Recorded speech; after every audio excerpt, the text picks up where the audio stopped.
Welcome. Listen, I'm going to start off tonight with a little story. This week I was offered a very large project. It's a 300 megawatt solar project. And I'm not intimidated by the project at all. But I was a little concerned because it'll be the largest project I've used my methods on, my software on, and I couldn't help but wonder, this is a pretty large step up, and, is your method gonna work? Is it going to, is the software gonna perform properly? And I remembered a time when I lived in Colorado. I lived there about 5 or 6 years, and I used to go out and do a lot of exploring around the state. And I like to go out, in the forest and just hike around. And I didn't like to follow established trails. I kind of just headed out across country, maybe followed some game trails, or just kind of wandered. And I had a GPS, but I didn't like carrying it because it was kind of big and bulky at the time. It's been a few years. And but I did have a compass that I always carried.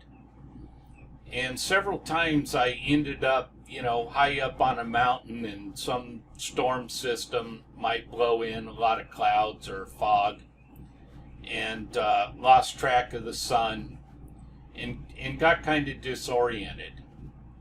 And one thing I always tried to do is remember which direction the road was in, because I figured that if I could find the road, I could go right or left and always locate my truck. And I had done that, a lot of times. That's how I got back. But once the clouds and fog came in and I couldn't see the sun and I kind of lost my direction, I'd end up wandering around, and pretty soon I had to admit, you're lost. You don't know the way to the road. And I'd pull out that compass. And a couple of times I really argued with it. I thought, this compass can't be right. That's not north, That's not the direction of north. I don't know what's wrong with this compass. And eventually, after doing this a couple of times, I figured out that compass is always right. It was always pointing north. I was wrong.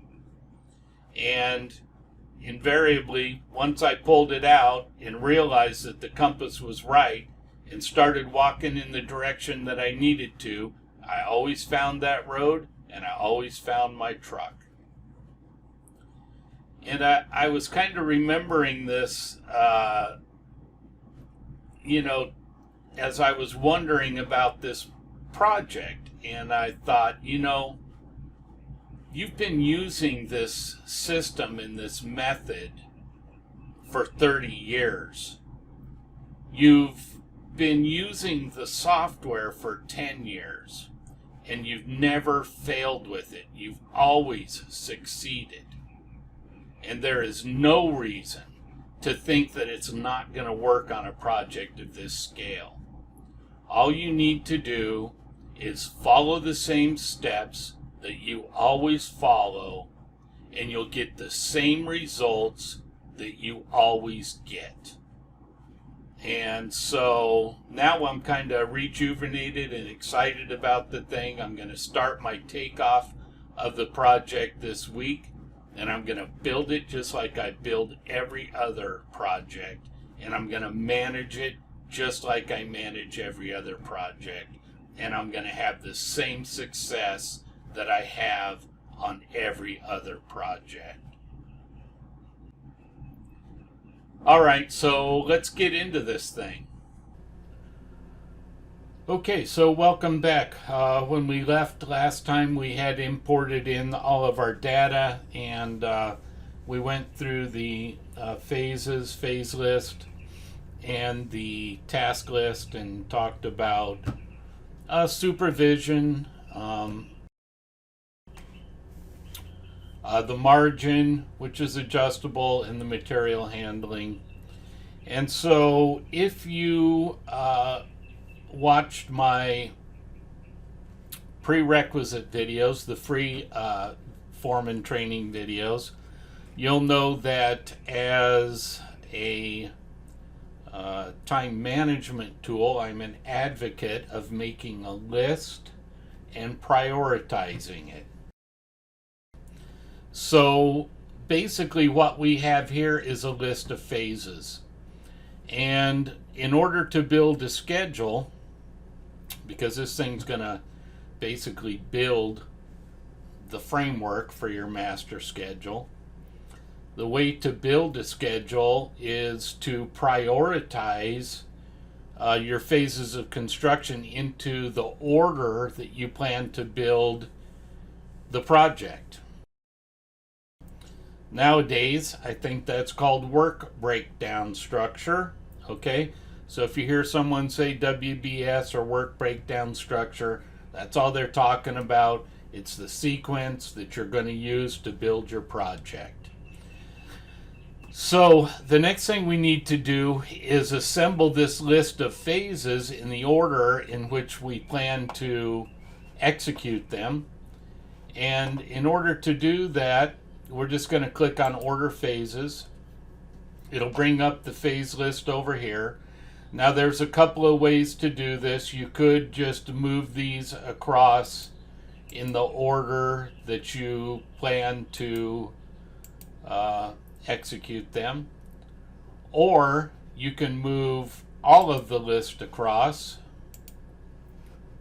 and then just select the phases that you want to move around. So if you are systematic when you build your estimate and you kind of build the estimate with a schedule in mind, normally your phase list and your tasks will almost be imported perfectly. You may need to move a few things around, but things should come into the program already formatted if you pay attention to that when you do your estimate. Now, I want to talk about that estimating again, because there's a chance you may have to go there. We don't know what your company is going to provide you with yet, whether it's going to be useful data. A lot of times we can use it. Sometimes it's better to create your own. And so I want to encourage you on your own to study electrical estimating. It's not something that I really care to teach, although I may include a bit of that, because there's already a lot of good information out there. It's not expensive. Mike Holt has estimating programs, video tutorials, as well as books that can teach you how to estimate. It's how I learned how to estimate. And it wasn't difficult. I read a book and I put together my first estimate and I used it to schedule and manage a project. But, you know, you have to put forth the effort. It has to be important enough to you to succeed in order for you to put the effort in to make that success possible. Nothing's free in this world. So I just wanted to take a second to encourage you to, on your own, reach out and find some type of study guide for estimating. Learn how to do that.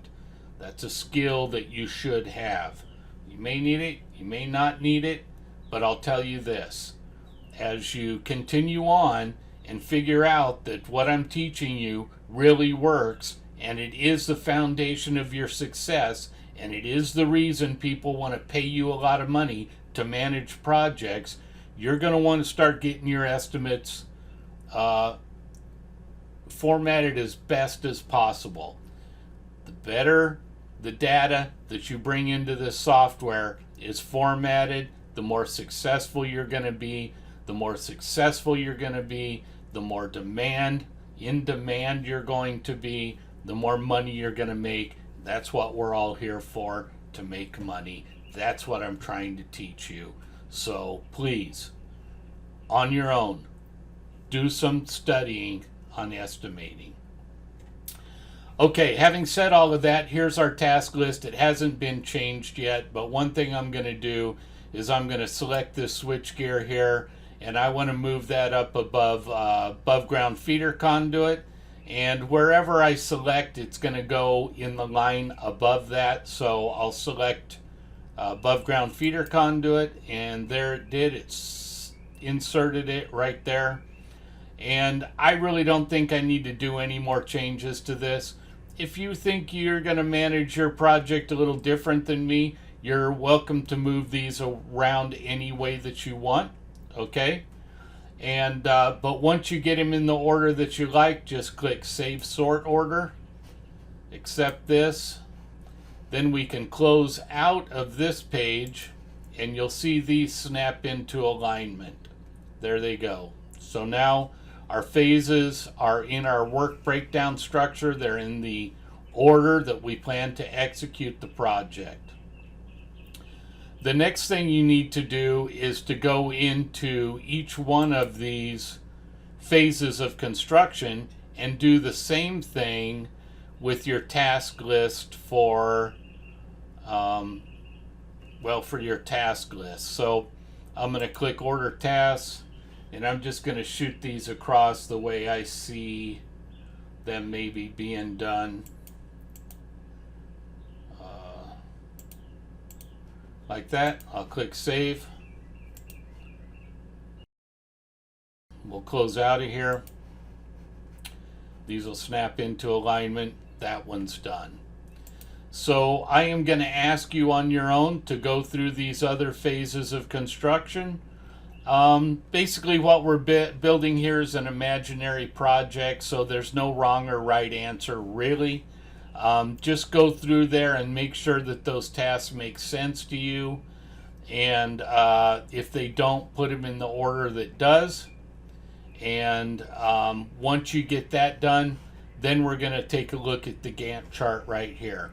So this will be a short lesson for this week, but it's going to have a little more work with it. I'm going to include the drawings in there. So again, I think I've already sent them to you, but I'll include them again so that you can take a look at the total project and just make sure that you have things set up the way you would see a project being executed, because we are going to start to work our way through that project as far as writing schedules for our crews, assigning them to them, entering time. I want you to see the whole process. So please take just a little bit of time and try to get those right. And then I'll shoot another one out to you, a new lesson out next week.